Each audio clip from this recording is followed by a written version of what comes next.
Holly, but quite a long time with Annabelle and Selena and Esther. But it's amazing to have people come back and to tell us a little bit about their stories and their careers, but also for you to find out from them the inside knowledge that Jane and I will not tell you. So thank you so much for coming. The What Comes Next series is going to be led by these wonderful speakers. Obviously you know who I am, so I don't need to introduce myself at all. The panel are going to briefly introduce themselves and give us a little bit of a summary about their background, their experiences, what they learned while they were students with us, hopefully some positive things from it somewhere along the line. And then hopefully we're going to have a little bit of time for some questions at the end. The room is unfortunately booked, typically for 3 to 5, so we're not going to be able to hang around after 3. Jane and I also have got to go and teach somewhere else, which is really annoying because I'd rather stay and speak to them than go and teach. But I might get back if you're still got some time. We're going to record the session more than anything so that these wonderful people can make it available to you guys afterwards and you can come back and listen to things again. And hopefully we'll have about 30 minutes for questions at the end. So I'm going to hand on to introducing the panelists. So we will start with, I was going to say we'll start this way, but it's like you're all in a different order, so kind of put them all together. Okay, so Annabelle in the purple down here, she's the director of the Halen Centre. Those of you who did the TFR in my 5 nutrition module that you all loved so much last year, will remember that Annabelle gave us some background into the second coursework on the TFR for that one. So she's going to talk to us about her experiences. Then we've got John, who is, well, almost a sport and exercise nutrition graduate from Queen Mary's University, and just waiting to get that final set of marks through, and has already got lots and lots of experience working within the field as well, but is looking at the kind of, right, I'll do this full time now. Well, I don't know, I think we'll go back and study if I'm completely honest, what we'll say. Esther at the end, in green, is a self-employed nutritionist. And she is, I'm assuming, still doing lots of Pilates. This is one of the best stories over COVID of I will find a way to keep working and keep doing what I absolutely need for my mental health and make sure everyone else understands why it's so important. So Esther's going to give some sort of personal working on her own background. Holly was my personal tutee when she was a student here, and I'm still her nutrition mum. So she is one of the ones that I managed to move from the dark side of dietetics back into nutrition, and she's just moved to start working with Zoe quite recently, but a really, really interesting career so far, and just showing you that the plan that you have sometimes does take a curveball, so I'm really looking forward to hearing about that.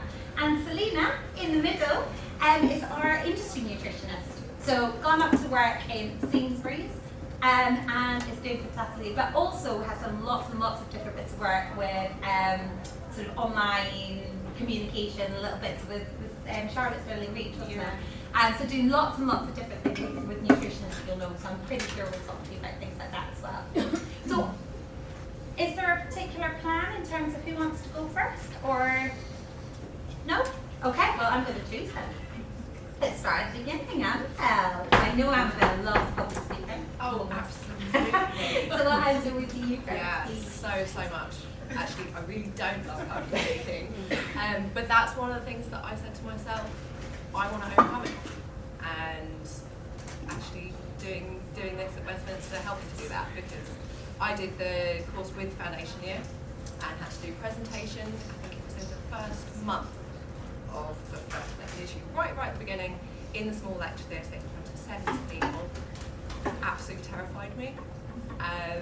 But doing it, overcoming it, with the support of everybody, because everybody freaks out about public speaking. But yeah, that's one of the reasons that I came here today, because more opportunity to do public speaking, and you guys all seem really nice, and I'm sat down, and not stood up in front of 70 people, so it's a little bit easier.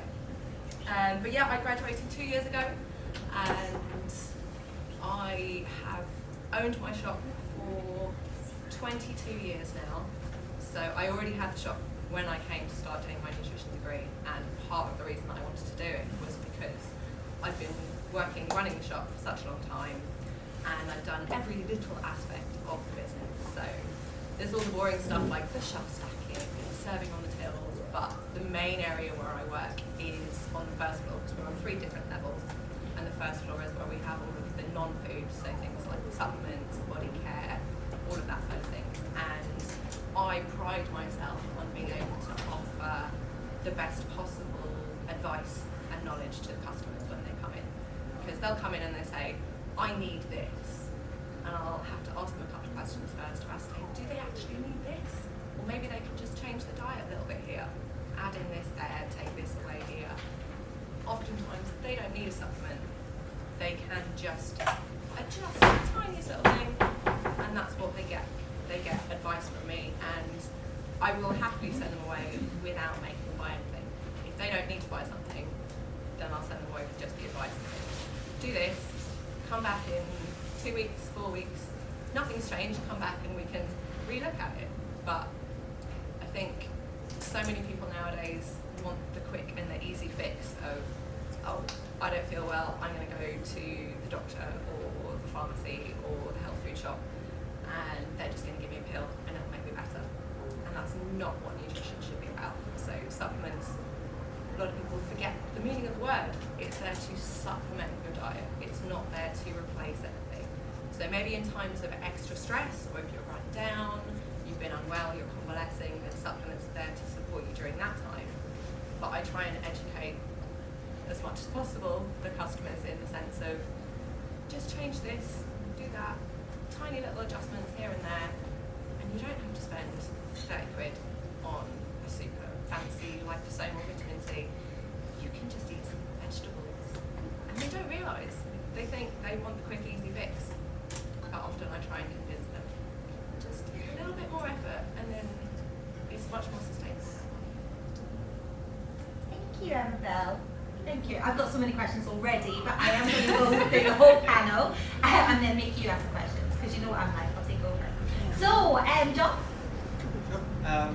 Jonathan, like Annabelle, I did the foundation year in Human Nutrition and graduated, I think it was the end of the summer of 2022 now, and I knew that I was going to want to go into sport before starting, so I've got a history of it. I was a national swimmer in my youth and now transitioned to be a endurance runner in my own right, but then coming towards the end of the degree, having done what was, you said it's changed, what was then the split of going down the sports side, I was sort of pushed by Claire towards applying for a role at Tottenham Hotspur, applied, but then my feedback from it was that although I seemed to be a good candidate, it was more that I lacked a master's degree and then also being on the sports and exercise nutrition register, which seems to be a prerequisite for every single job in that sort of sector. So from graduating in Westminster, I went and did applied sports nutrition masters at St Mary's University, which I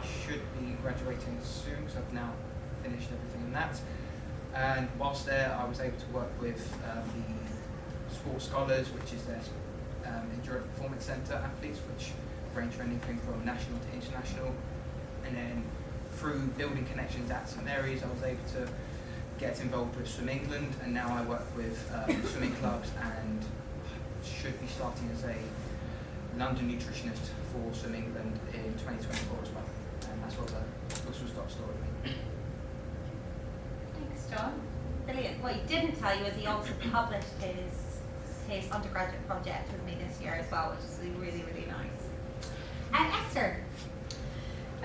So I also graduated 2 years ago during like COVID craziness that was going on. So that was a bit of a challenge on its own. And I've already begun to teach Pilates when I was at university, so that was really good to kind of keep me going. I had like 3 jobs, but that was one of them whilst I was at uni. And so that was actually really useful for me to kind of go into, okay, I'm already working, doing something that I want to do, but then I'm doing this degree, which is also something that I want to do. But the two will kind of come together really nicely when I actually graduate. So plus COVID, I started teaching more and more, and obviously everything went online. And then finished my degree, and then I was like, right, well, I always wanted to work for myself. I want to have my own business, because that's like this really fancy thing that you see movies and think about, and obviously I was like really naive, and so that's where I started. It's not all fun, it's not all glamorous and fancy stuff. It's actually a lot of work and it's really, really hard, and I'm still kind of learning after 10 years. I need to ask for help. I'm not good at asking for help. I'm like, oh yeah, I can do this. This is like, yeah, obviously. I actually went through a really bad burnout as well. So that was a lot of teaching and a lot of hours. I worked for a charity, which actually I don't work for anymore. And so yeah, I went through a really bad burnout. I'm still recovering from it. I reduced my hours massively. But I had to learn it on my own skin, and uni and the whole kind of rush to finish it and get the research project and everything really, really contributed. And I just kept going. And after a year, I was like, what's going on? So yeah, there's a lot of things that you learn as you go on, and I think probably university and finishing university is kind of the time to stop thinking about these things. So if you don't know what you're going to do, just try a lot of new things. That's what I did. I started, and I wanted to do sports nutrition. I'm still really into sports nutrition. Obviously, I haven't worked with many clients recently who would need kind of really applied sports nutrition. But I kind of more turned toward a non-diet and health and exercise kind of paradigm because I don't agree with our weight-centric healthcare. And so it's kind of been a journey that I didn't know what to expect from, just kept going and turned out super different than I wanted. But it's very good and very hard. So yeah, trying things, that would be an already advice. Sorry, no one else brought me that. But yeah, that's me. Brilliant, thank you, Esther. It just sounds exhausting just listening to it, doesn't it? All these different things. Okay, Holly. Yeah, hello, my name is Holly, as Claire's introduced.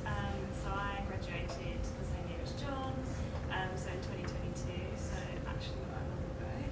And I did the sports nutrition pathway, which you probably don't know anything about because it's not a course anymore, is it? So I did the same kind of pathway as John, but when I started, I kind of was fresh from college, kind of like, oh, what should I be doing next? I should be doing something. What should that something be? So I knew I had an interest in nutrition, so I decided to do the course, but again, didn't really know what I was going to be doing with this course. So throughout the kind of 4 years, because I did foundation as well, it was kind of like what avenue should I go down? And then learning the difference between the nutritionist and the dietitian, I kind of thought, oh, I've done the wrong course a couple of years in. So then I thought, had loads of chats with Claire, with friends. Was like, should I leave? Should I go to do a different course? And it was actually kind of like my parents that were basically like, you've already started this, you might as well see it through and see where it gets you. And you can always kind of chop and change, like you can top up your degree with something else. It's just kind of, as long as you've got that basics, it's fine. So that was kind of the challenge I had with being a dietitian or a nutritionist, and I'm so glad that I stuck with nutrition, because you can always change your path.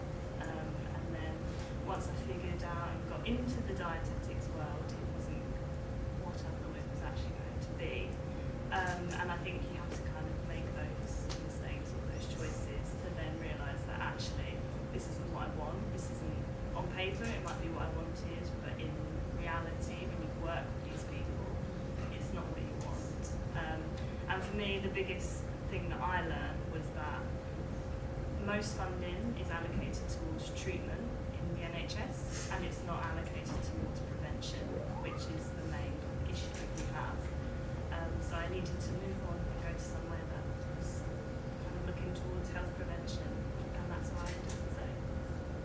Brilliant. I think that's such a lovely way to finish that as well, because ultimately you're all doing nutrition and we all want dietitians out of a job because they don't need them. Okay, Selena, to wrap us up with the overviews and then the questions start. So as Claire said, I'm Selena, and I was on the same course as Amabel and Esther, so graduated in 2021. I didn't do the foundation year, so I did a separate foundation in science and then applied for the human nutrition degree. I came in as a mature student, had always had a love of food, but never really knew where I wanted to end up.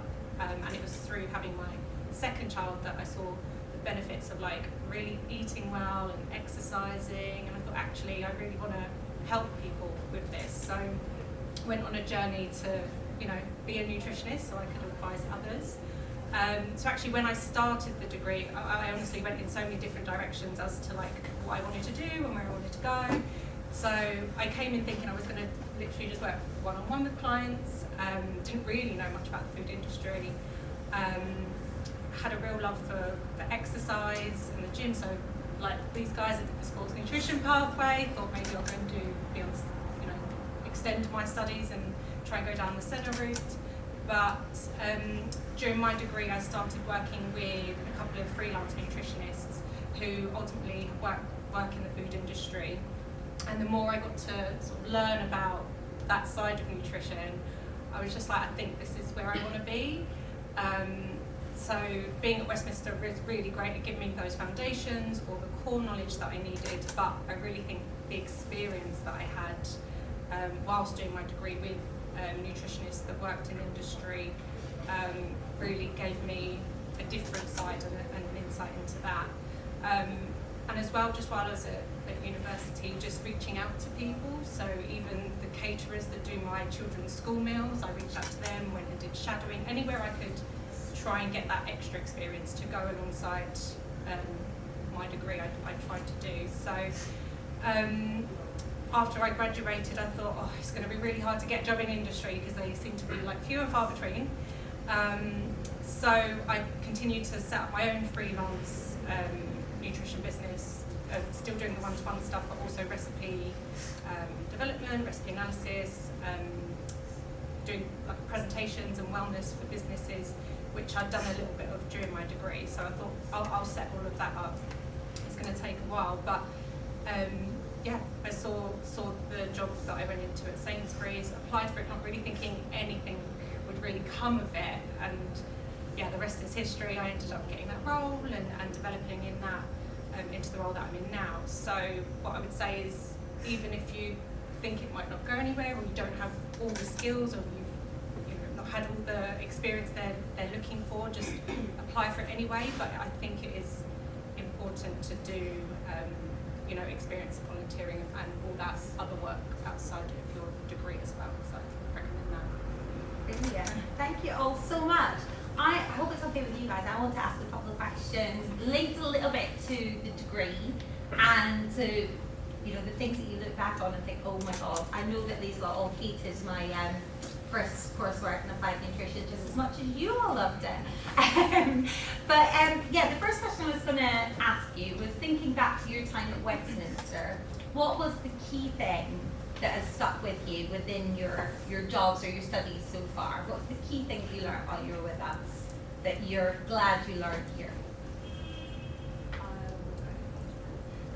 I would probably say resilience, and I always use that word in every interview because of the research project that you have to be pretty resilient to get through that, and it was that constant kind of, for 4 years, 3 years, you're constantly, you've got a target, you've got something to do, you've got to be chasing that opportunity, chasing other people, but yeah, so resilience is something I really took away from the degree. Brilliant. So very much about that sort of time management as well as workload and doing all the other things. I mean, children, Selena, how was that? Doing that at the same time? Yeah, it was really tough, and I was literally that word resilience. I'm going to echo what you've said, and I think you just really need resilience. That will really get you very far. Doing a degree with 2 kids and then having COVID was really, really tough, and I was doing some of the internships I was doing as well. But I think when you love nutrition and you love what you're doing, it doesn't always feel like work, but you again have to be, have that time management. So yeah, I would really say resilience is key, but also I think I gained from the degree was really those presentation skills. If you've got a piece of coursework that involves a presentation, really get involved, because so much of my job now involves putting together presentations, giving talks, or even just having meetings with different stakeholders that you don't talk to day to day, might be people that you're, you know, in a group in a room that you're not usually comfortable talking in front of. So just really practicing, I think, having conversations and talking, presenting. And also, I really enjoyed the sort of psychology element and the behaviour change sort of lectures and modules that we had, and that's really relevant to sort of the work that I do, looking at consumers' habits and what they do, and what they say they're going to do to what they actually do, and all those sorts of things. So that really helped as well. Brilliant. We'll have to bring Justin back next Yes. time so that he Lots gets to of Justin hear. lectures. Yeah. Everyone loves Justin's lectures, right? Yeah. I think it's quite interesting actually to hear from the food industry that we're immediately thinking behaviour, and a lot of the sort of public health things that we think about, lifestyle choices, behaviour change. It's not necessarily what you think of when you think of food industry, is it? And it's got so much of that marketing spell in there as well, which is brilliant. Fantastic. So what about you, Esther? You talked a little bit about the sort of setting up resilience in terms of setting up your own business, but you always wanted to do something very self-motivated, self-employed. Yeah. Has it turned out the same way as you expected? No. In short, no, I think resilience and like time management was definitely a thing. But I think for me, because I knew I wanted to do so, even though the people I wanted to work with, being athletes and doing it within the sports nutrition kind of boundaries, obviously that's changed. But I still knew I wanted to do like private work, so work one-on-one with people. I knew I didn't want to be working public health, even though then I did, which I don't want to do anymore. It's for me, it also kind of just understanding your own boundaries. You don't have a lot when you're at university. It's very hard, I think, to have any kind of knowledge of understanding where your boundaries are, and because you're purged in so many different directions and you pull from others, and you're trying to work out, okay, what do I want to do with my life, what my work is going to look like, what topics within the huge, you know, nutrition world do I want to actually work in. So even though I knew that, I really struggled with again kind of knowing where my boundaries is, which is why I pushed way past them and had that burnout later on, because I had absolutely no idea. Like, I'm never going to turn anything in too late or just had it done right before the deadline. I always gave myself time to prepare for things, assessments, written, whatever else. But again, I just had so much going on next to university, which is what wasn't childcare, it wasn't anything, just work, like what you would if you're like, I'm also a mature student, or was a mature student, but obviously I don't have children yet. So still, I was trying to really go with, okay, I'm working, I'm supporting myself, and I'm doing my studies, and I'm doing really well, and I really wanted it first, like, duh. But like, who wouldn't, right? But I just didn't realize that I'm pushing way past my own kind of, I guess, reasonable, like, I could do it, but whether I should have the way I did. And I think that's something that I think about a lot of times. So yes, time management, and yes, resilience, but just understand where your own boundaries are. It will come so handy later on when you start working as well. And absolutely also echo the psychology element of everything that we learn. Obviously working with people, like, people are complicated. Okay, so like, you really, really want to, if you ever want to work with people, and as in, obviously you work within a company, you work with people, right? You can't, like, people work with people, okay? But there is a very, very, very complicated kind of side to working one-on-one, which obviously I can't appreciate what you guys do, working within a company, which even though I did. But it's just, there's just a lot more to when you work with an individual. You really need to kind of work on listening, like, improve your listening skills, guys. Like, that is absolutely everything. Yeah, absolutely everything. If you ever want to work one-on-one with anyone, listening, so important. So that was also something that I've kind of slowly but surely caught on. But yeah, it's just pivot, adaptability is another thing, I think. It's just really good. Yeah. John, just thinking about this from a sports nutrition perspective. Obviously, active listening when you're dealing one-on-one with a client and they've got definitive goals, whether that's time improvement or getting funding or whatever it might be for their sport. How do you find the kind of getting the client? Working with a team, working with individuals, do you think it's going to, obviously this is the start for you? I would say it sort of follows on from everything everyone said, is communication is really key. Listening's great, but then you're sort of taught whilst you're at uni, and I found leaving, it gives you that sort of base foundation of knowledge which you're going to need to build on regardless, like continue professional development and then if you go to a further study. But it's one thing listening, but then understanding how to communicate it back to them, because when you leave uni the first time, you think you understand how you're going to have to convey different sort of scientific evidence towards someone, but then that's not how people absorb information, so you need to figure out your own way to convey that in a way that they're actually going to respond to. And then I would say that's how I try to get buy-in from them. And then it's more so like you leave and you think everything's going to go my way. It won't for a while, but don't go into something as bull in a china shop in the first instance. Like people really underestimate how good it is to go in and not do anything at first. Maybe spend a week or 2 weeks if you're working in a sports industry or even just clients one-to-one. Understanding first what's going on and what is actually working, so you're not changing everything. Because if you change everything at once, people aren't going to be receptive to it, and then you're just going to lose clients, which I did for quite a while because I kept trying to change things too rapidly. So just listening, understanding, and watching what they're already doing, and then just making small tweaks, because that's the best way to improve things. Really, that's it. Thank you. And I'm going to ask to you because I know you were like, come on. Annabelle, you had quite a unique situation, and as far as you had a successful business already that you kept going, kept successful while you were studying, but then you wanted to add a new dimension with your degree. Yes. How challenging was that for you? In some ways, not at all, and in others, one of the most terrifying things that I have ever done. So obviously, having the shop, running that, kind of push that to the side and think about focusing on one-to-one sessions with clients. And because a lot of my customers are regulars, they've known me, some of them since I was a baby. Like literally, my dad would work with me in a sling on his chest.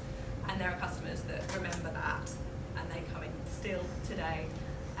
And so they were kind of there with me throughout my journey at uni. And a few of them were like, can you see me yet? Are you ready to practice? When can I book in? I'm like, not yet. And I had one ask me, it was about halfway through the foundation year. And she said, when can I come and see you then? I'm like, it's going to be another 3.5 years. She's like, oh. She looked so disappointed. And I felt really awful. But I did. I had customers waiting for me to graduate and get insured so that I could practice. So that was a bit like, oh, okay, they really wanted it, which was fabulous, but it was also a little bit scary because obviously going into one-to-one practice, you've got no experience with that. There's only so much you can gauge from kind of the trials and the role plays that you do here, and it's so different. And like John said, little tweaks are the key. If someone comes to you and says, I want to do this, and where they are compared to where they want to be is like this far away, you have to make it clear that it's going to take time, and there is no quick fix. But everybody wants a quick fix, and it's so difficult to be able to get that across to them in a way that is showing you're not saying you need to have this many sessions because I want to make money from you. You need to have this many sessions because this is how long it's going to take to get to the goal that you want. So yeah, it was quite a, not culture shock, it's not the right term, but a bit like, wake up, okay, this isn't quite as simple as you think. And if you're doing food plans, keep a stock book of all of your recipes and file them and cross-reference them with every single little thing that's particular about that recipe, because you do not want to be tailor-making every single recipe to a new client each time. You need that stock to draw from, because yes, everyone's different and you can tweak those recipes ever so slightly, but starting from scratch each time with every client, yeah, make that mistake. Don't do that. Brilliant. Okay, I'm going to hand it to you guys because I'm sure you have hundreds of questions. Anybody want to go first? Why don't you like dietetics? No, I'm just interested in it, so I kind of want to know why you did That's that. good. I think definitely go and experience it, because as a nutritionist you can be a dietetic assistant and still be fully immersed in the world of dietetics. You might go to it and think, wow, this is so impressive, I really like it, and there's so many other ways you can become a dietitian, like they've got the apprenticeship now, you can go back and do it as a master's, you can do another undergrad apprenticeship. But I actually did get up to the point where I got onto an apprenticeship with a master's and still turned it down in the end. So I was very close to still doing it. But for me, when I started, I was like, oh yeah, I'll be able to use my nutrition degree here. I don't know whether it was the department or the trust, but it was never really about nutrition. It was about throwing a supplement drink at patient, that's the word.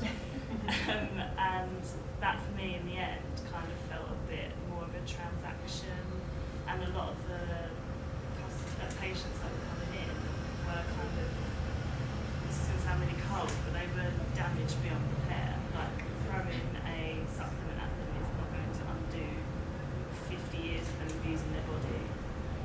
So that's kind of for me what it felt like.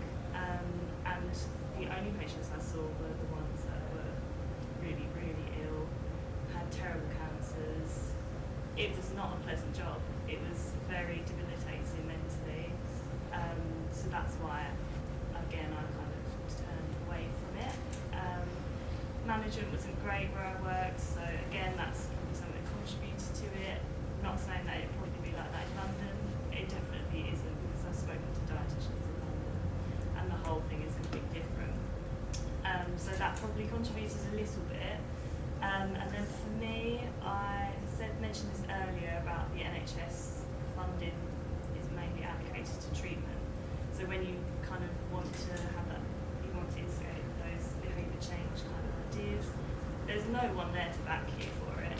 Like, there's no time, there's no management to kind of give you the training or to continue your training.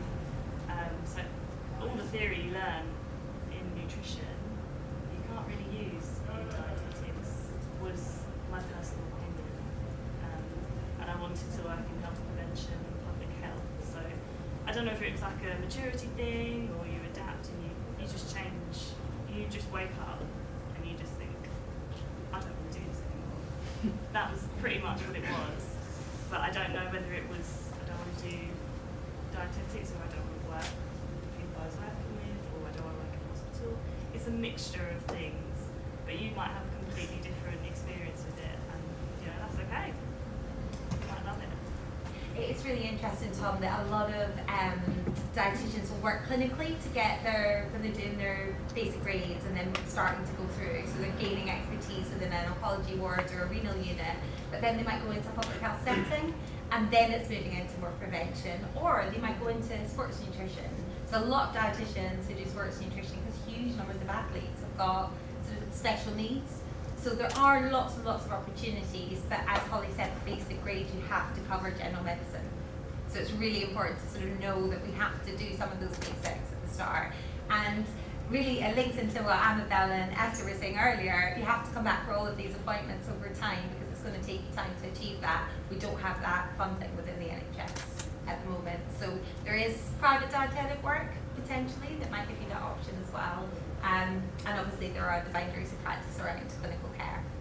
But multidisciplinary teams, you can still work within them as a dietetic assistant or a nutritionist with a clinical route in. But great question, thank you. And thank you, Holly, for such a comprehensive answer as well. I hope that made sense. Yeah, no, thank you. Any other questions? I have one. I know, Jonathan, you mentioned about like changing things or changing too many things at a high rate, and Esther, you mentioned about burnout. But what has been like your biggest failure earlier on in a role that you've held? There's so many to choose from. I think for me it was, I mentioned the work I did with the St Mary's EPC, and from that I was able to get some sort of foothold in a few of the local clubs in that area.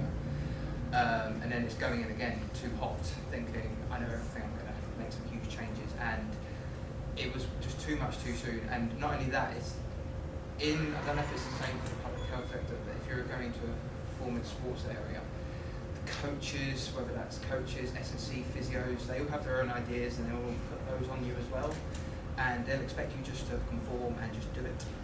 And I listened, and then it went against me. And then there's a certain thing, I don't know if some of you might do, it's called an ISAC, it's body composition anthropometry sort of thing. And in some sectors like swimming, for example, it's now been banned under the age of 18 because of the way you can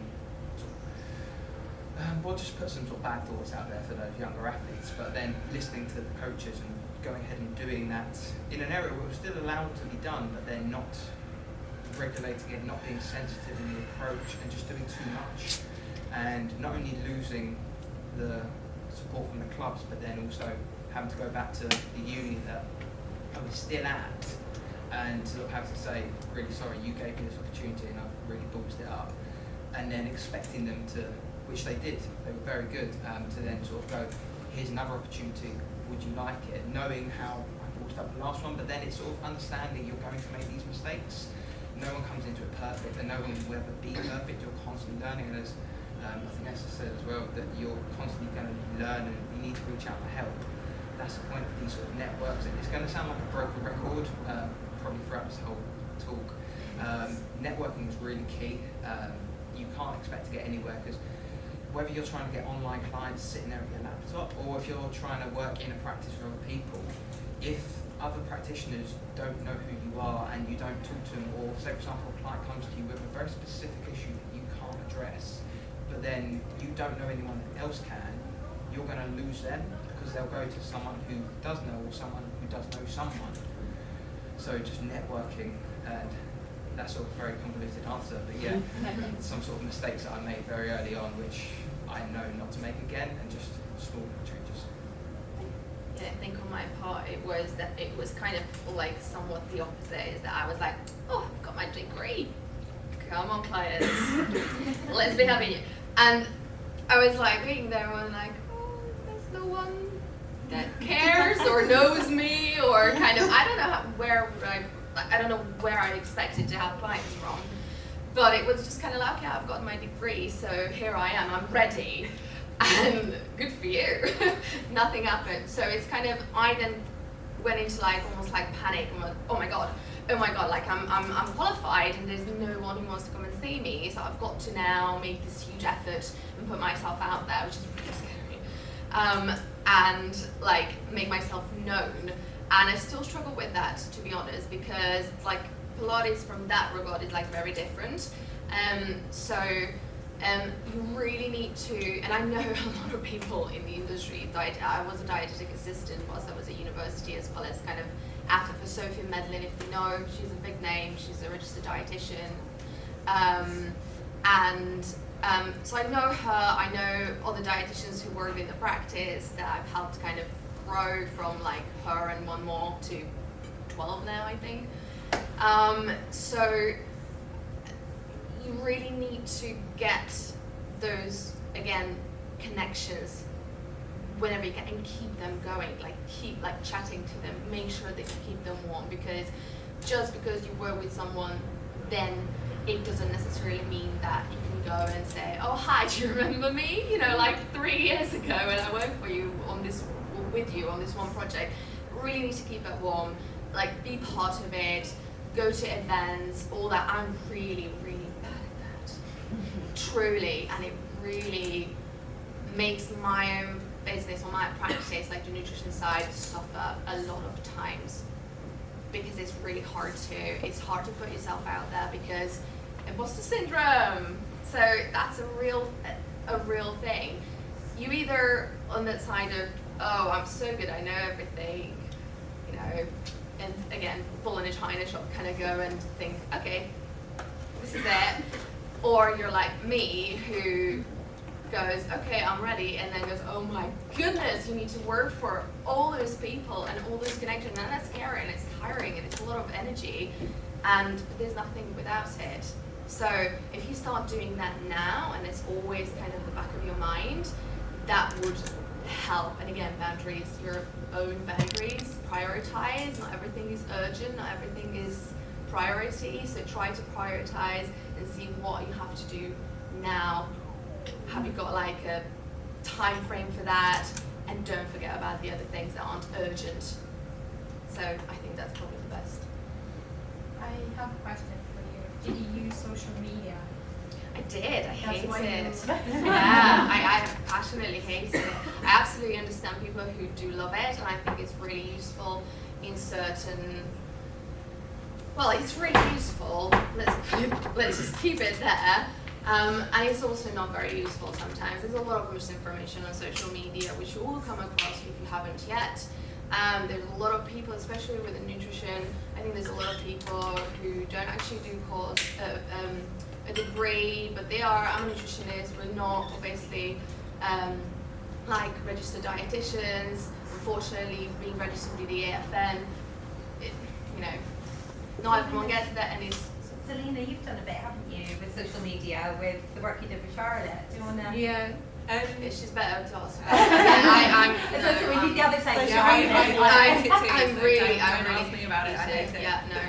Gets you to burn it. Yeah, easily. so one of my main roles, so I worked for two freelance nutritionists, both called Charlotte, so that would get confusing. And yeah, most of my work was sort of working on their social media, and actually I think it's quite important because of all the misinformation that's out there, that there's people like us who are registered, who are putting, you know, evidence-based nutrition out there. So one of the nutritionists that I used to work for, her business was only a couple of years old, and she really wanted to start focusing on the sort of social media side of it. And I think we went from below 1,000 to like nearly 10,000 in a year, and that's all because of, you know, the work that we were doing, the communications that we were putting out. It was getting shared, and although she wasn't working directly like one-on-one nutrition, that still has a positive effect on like her whole business, even though her business is business to business. So I do think it can really help businesses, but I found, again, if you're working on social media, you're on social media a lot, and then it's having those boundaries about when you need to step away. And actually now I'm not in those roles, or when I finish those roles, it's quite nice not to have to always go on. So if you are working for yourself, it is hard if you are doing the social media element and trying to get clients and trying to do everything. So in these instances, I was sort of creating the content, and then all they had to do was sort of like post it and manage it. And again, so like I said, I worked with Charlotte Sterling-Reed. I don't know if you know, she's a child nutritionist, very big now, and oh god, you could post something and the comment is the comments that you get, and then so it's afterwards, it's all the time spent trying to manage those comments. And I used to have to manage her Facebook group, which was a private group. And so you'd always get parents asking, my baby's got this, my baby's coming out with that, and you're having to manage all these things online. Yeah, so it is a tricky area, I think. It's not regulated. I do think it needs people like us, but I think having those barriers is important. But I definitely see the positive side to your business if you wanted to promote your business. Do you think it would be easier if you delegate the work? Let's say you focus on getting the scientific information and you delegate someone creates, I don't know, the infographic or managing. 100%. If you can afford to do that, like focus on your business and, you know, outsource what you can. At the end of the day, you can review things. But if you and that's why I found like a lot of my opportunities. You've got these nutritionists who are running their businesses, and you know, as nutrition students, you can go and volunteer because you are doing those courses. You know the evidence, you know what to write, and they can just oversee that. That's a really good way of building your experience. And then when it comes to you doing your business, when you're in that position, you can then outsource the social media side as well as lots of other things, because I think when you're your own boss, you've got to be an accountant, marketeer, like it's just, yeah, these guys will tell you it's exhausting. Never ending. Yeah, you're not just a nutritionist. I think it's quite interesting just to look at some of the social media work. So if you get experience and you're writing for someone else while you're a student, they'll check your work before it goes out. So you can look at what I've created and what they're happy to put in their name. So you've got that sort of somebody backing you up, saying this is what I trust. So edit, I mean, you've written some stuff recently, got out there, and I think that's brilliant. You're like, no, but they can't pay me for it. Oh my God. And they're like, yes, they can. You're working hard, do it. Take that onus, that credibility, and use it in your CV to show what you've developed. And obviously, when you've got specific target groups, you can target the way that you're communicating that material, and it's free advertising. I was going to say it's a completely different perspective on social media. So the way that I approached it, because there is so much misinformation out there, and I started out on there sort of combating what I saw from people that I knew. So I don't know how many of you are involved in the running scene, but there's so many new coaches popping up everywhere, and they all think they know, they haven't studied. So then you go, oh, I'm going to challenge that, I'm going to challenge that, and before you know it, you're spending so much of your time. Yeah, so I sort of flip my perspective and go, instead of seeing social media as a way to like, oh, I want to be one of these huge followed people, like, what if it's just my portfolio? So then it's not about people follow me, it's more, if I go to an interview and then someone says, well, what are you about, what's your career about, what's your business, I can go, you can see on my profile, I don't care how many followers I've got, and the same for my website, it's not about generating clients from there, it's more just having a space that people can go and see what I do and put out things. And not only that, it helps to learn, because if you're at uni, because when we were here, I'm sure you remember Holly, he had constantly said, oh, here's a whole Instagram post for you right there in this slide. He would constantly say things like that, and at the time I would overlook it, but it's like, no, that is quite good advice, because then you're sort of really learning it yourself, you're going over it, and before you know it, things start sticking in your head. So instead of looking at it as like a way to build my growth, you could see it as like here's an addition to my CV, because you might list it on your CV, and most people do, but then if you were to go to that, or if you go to your LinkedIn, is there anything there of worth to that person that's trying to recruit you? Whereas you can tailor it, almost like a cover letter, but just on your social media. And I think it's also really important, so my hatred for social media really comes from that not knowing what boundaries were sort of thing. So again, that really ties into that. And also, not everyone loves using Instagram and TikTok. I'm one of those people who don't love using those things. And that's fine. There's YouTube. There's a podcast. Do a podcast. Be a guest on a podcast. Like, write blogs. That's also promotion. That's also can be used, as John said, as your portfolio. It doesn't have to be TikTok or Instagram or Facebook. If you don't like those platforms, just because everyone does that, or because most people do that, it doesn't mean you have to do it as well. Find the ones that you actually can relate to, can feel like is your own, or you can make it your own. For me, that's not social media. I, much more enjoy talking to people. So podcast, YouTube, it's a whole different, like it's the same but it's different. So like try things and see how you feel about them. And again, not necessarily for followers. I absolutely agree with that, because it's a huge hole that you fall into and then it's hard to climb out. So yeah, as a portfolio, 100% agree with that. Really interesting though, I looked at the Zoe site earlier and there are jobs for social media content people, basically. If I refer you, I get money for it. Oh, yeah. So Holly wants all your emails. Brilliant. Any other questions? Yeah? Sorry. No. I will ask you a question as well. So I recently started doing a level 5 Advanced Nutrition Science diploma with MNU. I'm not sure if you know Martin McDonald. And he mentions quite a lot evidence-based nutrition. And I was wondering, in your own time, working for different companies, do they allocate a specific time to research? How do you go about researching and staying on top of the research and making sure that you're putting out the right kind of content out there and not more misinformation for people? No one gives you time for that extra. No. Like you do it when you do it. Like you do it when you can do it.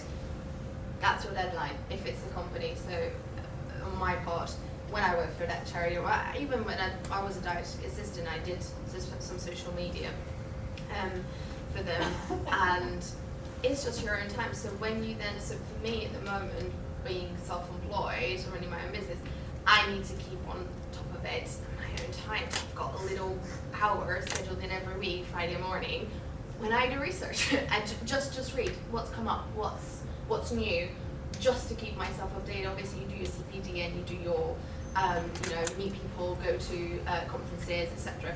That's all great, because a lot of times, if that's something, is about a topic that you care about, it will give you the up-to-date, newest kind of evidence. But if it's not, or you don't go, like, you still need to, as you said, keep on top of it. So just like literally allocate an hour of your week, and just read basically of things that you care most about, and if you can read about more, do it. But yeah, companies. Just PubMed and Google Scholar, like Absolutely, 100%. Yeah, PubMed is great. I think Google Scholar can be confusing sometimes. I think it just gives you all sorts of stuff. Just do really good filters. Just filter it all out. Just what you need. Yeah. To sort of preface that, I might be jumping the gun in terms of questions, but if there were one thing I would do differently whilst I was at Westminster still, because I started doing it in my postgrad, is at the end of, or at the beginning, end, whatever it is with the modules, you'll give them the recommended reading. Read it.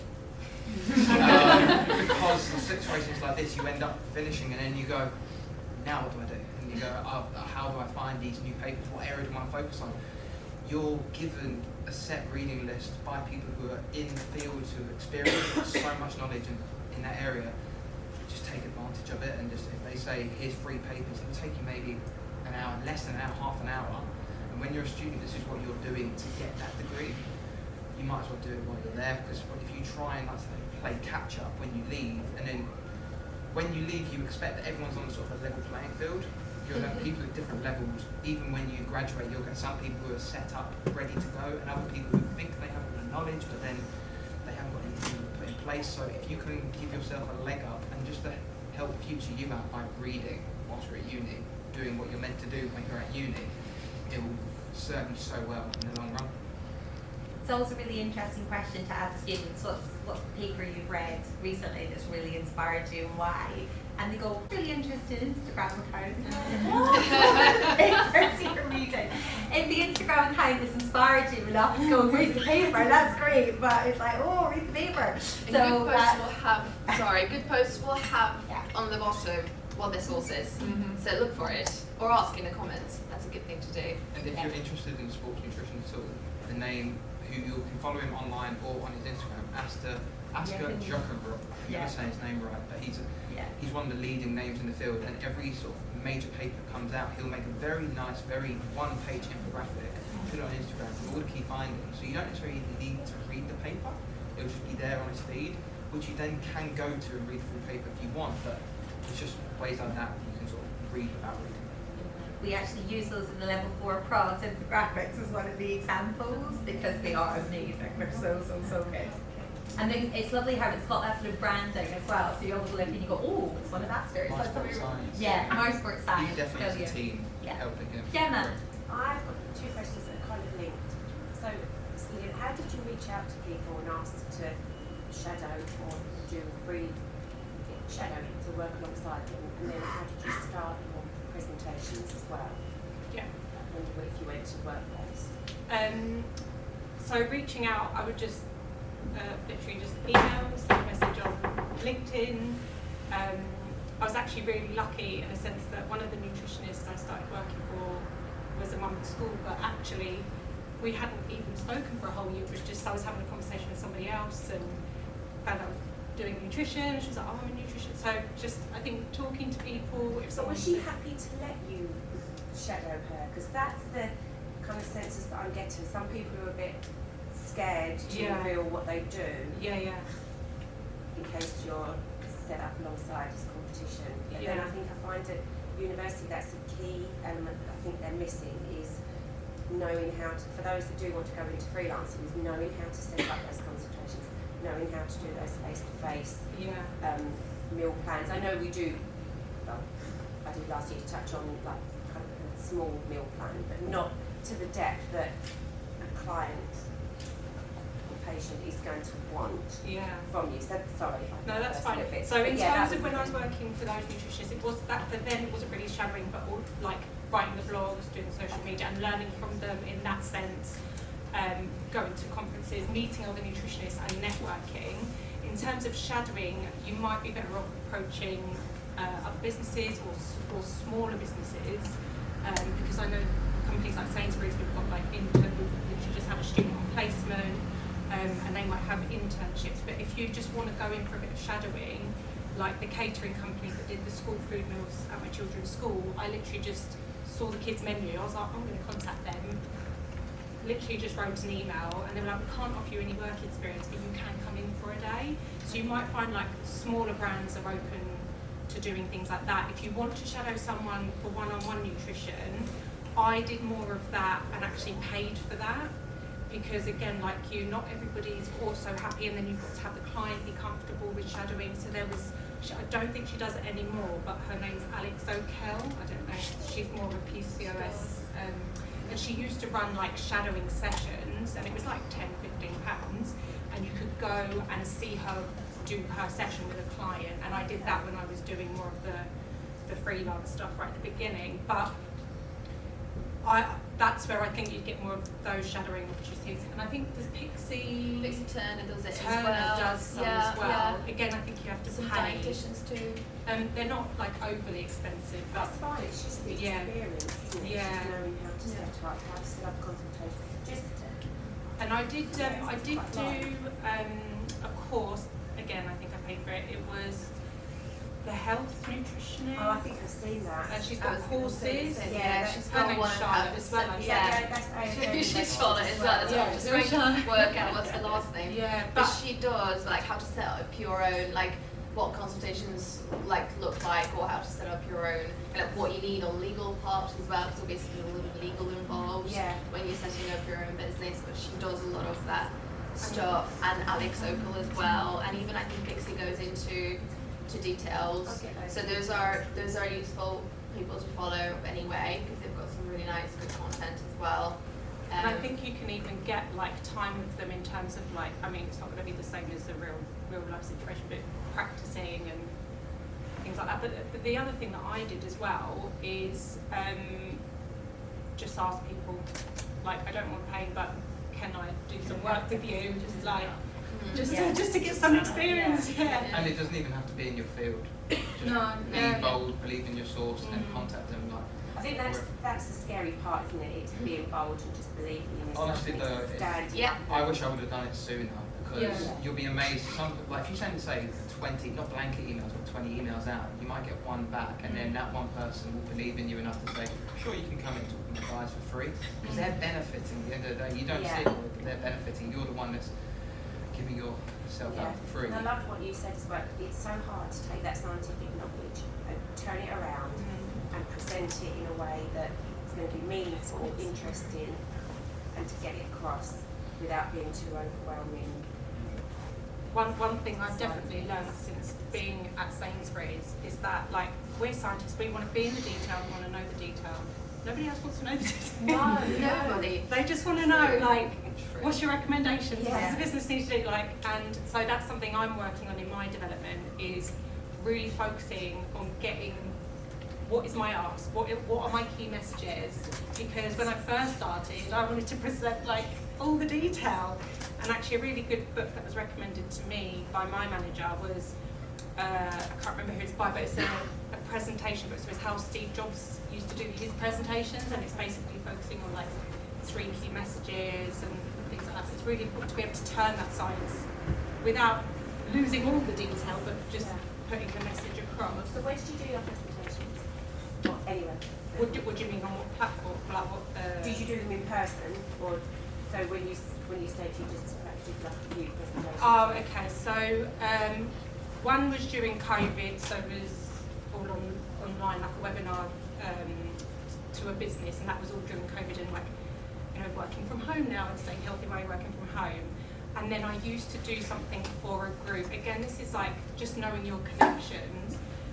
One of the mums that I knew was setting up like a mother and baby group, and she would have a physio one week and like a specialist each week, and then one of the focuses was nutrition. So I'd come in and speak about postnatal nutrition. Again, you don't need to specialise, but just you know the basics. You can talk to them about healthy eating, give them some ideas, and that was in person.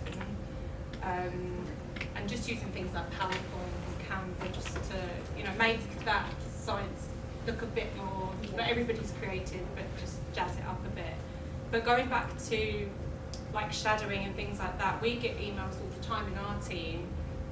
We might not be able to offer like a placement or coming in, but we'll quite happily spend half an hour just having a chat, what's in our roles, give you just an insight as to like what we do day to day, and we'll tend to maybe have a couple of us there because actually we do different things within our team.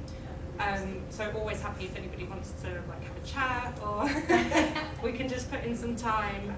And then also go on LinkedIn. Once you find somebody with the sort of job title, just reach out to them. Can I have half an hour with you just to chat to you, ask you some questions? How did you find your role? I think is always really helpful. Going on from that, I think you'll find that most of the roles that are out there don't really exist, and you have to create them yourself by talking to people, building a little connection up, and before you know it, they might ask you for, oh, what would you do in this situation? Or I've got this person, can I put them onto you? Before you know it, you've created a role for yourself in this organisation when it didn't exist, and they didn't think they wanted it in the first place. And that's all from just talking to random people on LinkedIn. And then you'll be amazed the amount of people that just like you and follow you, and you're like, this person's in Portugal. I'm never going to meet them, but then that person knows this person, and before you know it, you're talking to people, and you never know what might come from it. Have any of you used the mentoring scheme here when you were students? You did? Yeah, fabulous. Definitely do it. I still talk to him now. Oh, really? Brilliant. Yeah, whoever you get, if you join is anyone on the mentoring scheme? Join it. Part of the team. Part of the team over here from our mentoring team at the university, but it's a system that is offered. You could probably tell us more about it. But. Yeah, I think there's a part at the end where I think Laura will cover it, right? Yeah, so I'm not going to repeat it, yeah. Oh, great, but do it. If you don't take anything else from it, just do it. Because it's so good, and if you haven't got someone that's got the time to do like fake interviews with you or practice interviews, they will do it with you. They have stuff experience, things that will just get you through an interview if that's your goal. They might even offer you a shadow position as well, and you have that really good connection for years afterwards, I'd say. And also another thing I wanted to mention was I think it's a Facebook page or group called Nutrition Graduates. They post a lot of opportunities for shadowing.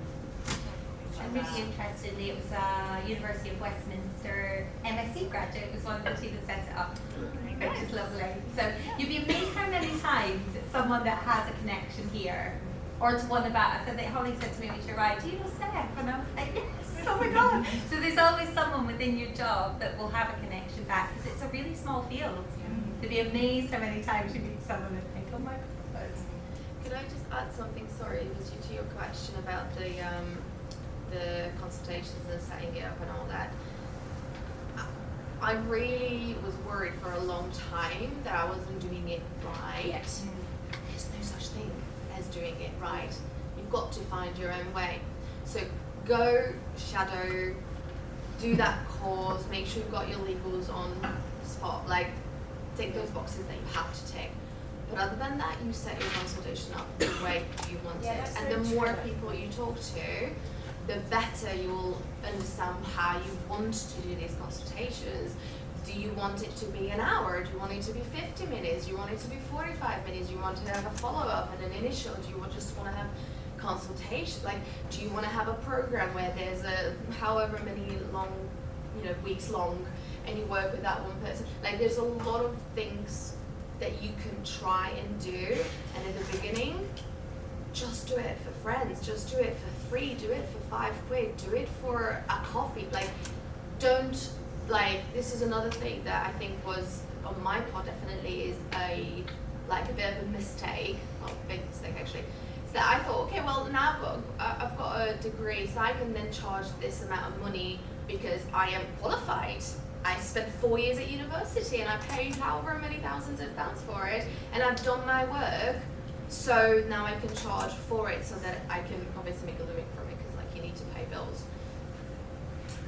Not at the beginning. I would recommend 100% to just either do free for as many people as you can, just honestly friends, family is hard, but friends maybe, like anyone really come across, just to practice talking to that one person and seeing what you want to kind of, how can you react when you're under pressure, number one, are you creative enough to then say, okay, this is what I think I need to say now. Again, communication, getting used to that, getting used to listening. There's a lot of different like elements to it that you have to work out for yourself.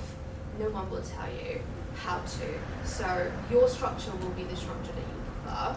So just do as much as you can, and it will be clearer as you go on. I would add into that actually. Allow way more time than you think you're going to need for post-consultation work. So say you're there with your client, you're there for an hour. You gave them the food diary in advance, so they did that, they gave it to you. You go over it with them in session to clarify any points where they've just put one slice of bread. Even though you've made it very clear at the top that they need to tell you wholemeal bread, white bread, what grain is it, was there butter bread, all of that kind of thing. Allow more time. How long does it take you to code that into nutritics? And then analyse it afterwards, and then put together your recommendations, and then put together your meal plan. For each 1 hour consultation that you do, you're looking at a bare minimum 4 to 6 to 8 to sometimes 12 hours work on top of that initial consultation. And yeah, in terms of payment, so for example, say you charge £80 for an hour. You're not making £80 an hour. You're making that £80 for that 1 hour and then all of the follow-up work. And what if the client has a question afterwards? Can they just text you? Can they phone you? Do you have to put in boundaries, times when you're allowed to be contacted? Do you say you can't message me, you have to email me? Then you have to say to yourself, well, how much time is acceptable for me to then wait before I respond to that? Generally 24 to 48 hours if it's an email. If they've sent you a message, they're gonna expect an answer within 24 hours at the longest.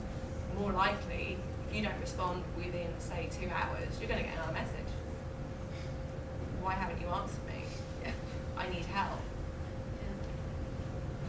Boundaries and time. It takes way more time than you think it's going to, so allocate that. Even if you don't work with I don't work with meal plans. I don't, very rarely I take a food diary, don't do prescribed stuff like that. Even then, you've got to make notes, because when you have 10 clients, you have no idea. Sometimes, and I've got private clients as well for Pilates, I've got like a huge amount of people in my head kind of floating about.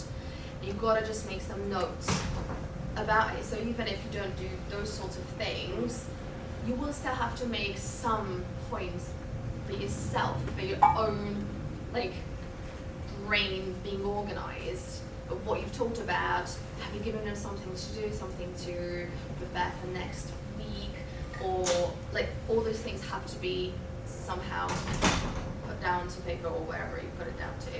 And in terms of notes, make sure you know what your own shorthand means.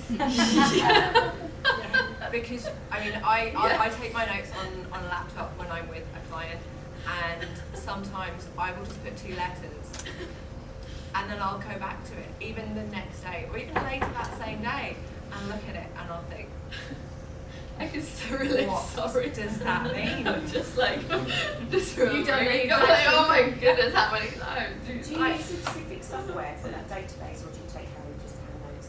Just doesn't matter as long as you keep them secure and no one else because it's all confidential. Yeah. And So- to make sure that you've got insurance. Yes. Yes, Yeah. yes. So Which it is doesn't not matter. expensive, by the way. You're looking about somewhere between 100 to 120 Yeah. pound a It year. depends. And it's as well. offered by AFN as well, so you can get it with discounts with the accreditation, which is quite nice. To add on to that though, when you first start out, you'll find that, sorry, there was a question. There are a lot of overheads that you don't really consider at first. Insurance being one, it's not much, but then when you add it into say nutritics and all the other things, it starts to add up, and then before you know it, you're at a deficit before you've even started to get anywhere near a profit with say even 5-10 clients. So if you can say remove certain things when you first start out that will save you money. For example, nutritics being one, which is great, I love nutritics, but it's expensive to have if you don't have any clients for a while. So I'm happy to share mine if people want it. I set up a food log and diary, like a library, with what I perceived at the time from like, lectures and clients to be maybe 50 of the common foods in 3 main macronutrients, and then like cheat sheets, as you were, for the vitamins, minerals. So then I don't necessarily need to have nutritics at first, which it did make life harder because it takes out a bit longer to plan things. But at least for a while, until I can justify the overhead, I've got my own library to fall back on.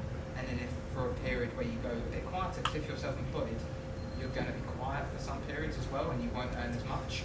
So If you can cut an overhead and then still be able to provide the good service that you would normally do, having something like a food library, which will take time, again, I have to share mine, but if you don't want that, it'll take time to set up, but again, in the future you will help, and thank you for it. 100%. Yeah. And a Google Doc will do. Seriously, Yeah. it doesn't have to be fancy. And actually, I don't think anyone really wants a full nutritics print out, because as we've just heard, no one actually wants the level of science that Selena still wants to provide for every single thing she's going to argue. It's really difficult. So I think we need to know that we've got the science to argue our point. To, you know, I'm constantly like, how are you going to explain it? What's your backup? But ultimately, we need to know that so that we are hand on heart doing the evidence-informed science and recommendations. But your client doesn't need that. I'll confuse them. Alicia, I am going to. I wanted to ask, with the one-on-one, have you ever like come across a client that you might have suspected was nutrient deficient and you had to refer them to a doctor, or do you do like diagnostic testing, and if so, what like products do you use for that? What's If you do like diagnostic testing, I've seen like some nutritional therapists do that. It's a bit different to this. I don't for sure. Like I will send them on if it's something that I think would have to be checked. I will send them on to the GP to do a blood test, like a full everything. But like also if it's something that's very particular, I might just refer them to a dietitian if they have got a medical condition. And because I've got really good ties with, again, I mentioned Sophie Medlin, she's a colorectal dietitian, so got Health and all, and she's got every single sort of everyone in her team. I can just pick one company and send them all to those people. They're brilliant. So you don't really, I don't really do it. I'm not sure is there a way to do it. I don't really want to go into that either. I'm not a dietitian and I don't do medical stuff. Send them to GP. If you can build connections with GPs in your area, if you live somewhere and you actually live there, as in you're not going to move in like every year, which is hard when you're a student, unless you're a mature student. Just make connections with GPs and have them refer you clients or patients from them who just need general like nutrition advice if that's something you want to do, and then you can also just send them to the GP, have a blood test, and then again maybe talk to dietitians, because we're not learned to read blood tests. So unless you're actually really into that stuff and do your own little research, which can be done, you just want to have, again, connections, talk to dietitians who do that sort of thing. Maybe when have a joint kind of, like, this will sound weird, the ownership of that client sort of thing, if they need that. So I wouldn't recommend on your own. Alicia, can I just add into that? So if you imagine nutrition as a systemic treatment pathway, right? So we want everyone to go food first. So if you're looking at somebody, for example, with acne, you're going to look at a fruit and veg intake first, making sure they've got that dietary diversity. You'll do all those sorts of things as standard without needing a dietary qualification. But if it doesn't work, there are some probiotics, for example, that can be fantastic to sort of restart the gut microbiome and get that all working. I looked at it recently for my son because I was like, right, I need to try and help him. He's obviously got swimming enhanced acne, which makes massive difficulties because it's an external environmental thing you can't get rid of. But what I was recommending, shall we say, by a dietitian was 95 quid a week for him to take. And I was like, whoa. And when I looked at what it was trying to do, I was like, you can get that from diet. So diet is systemic treatment that should help us to improve health outcomes. And if our food industry works really well and we buy the right things, which are there, but we're not using that public health knowledge to go and do that informed choices within our food patterns, that we should be able to avoid some of those deficiency diseases. But simple dietary assessment with a client, you don't want to spend 6 hours afterwards, you don't want to do all the detailed work. You should be able to sort of eyeball it and think this could be problematic, this is what I want to do. And as Amabel said right at the start, follow that up and see whether or not making those adjustments helps correct some of the deficiency symptoms, so you can look and see how that improves. But if you're ever concerned, you always would refer on. Yeah. I'm really aware of the time, and I know that some of you won't ask questions in front of everybody else. I know you're lying by now. So is there any sort of last burning questions that you want to ask to the panel? Otherwise, I might hand over to Laura to do the wind up, and then I know there'll be lots of one-on-one questions. I know you can't escape yet, sorry. Anything? No? Sure? Oh, they're all going to play ball. Yeah, no, it's been brilliant.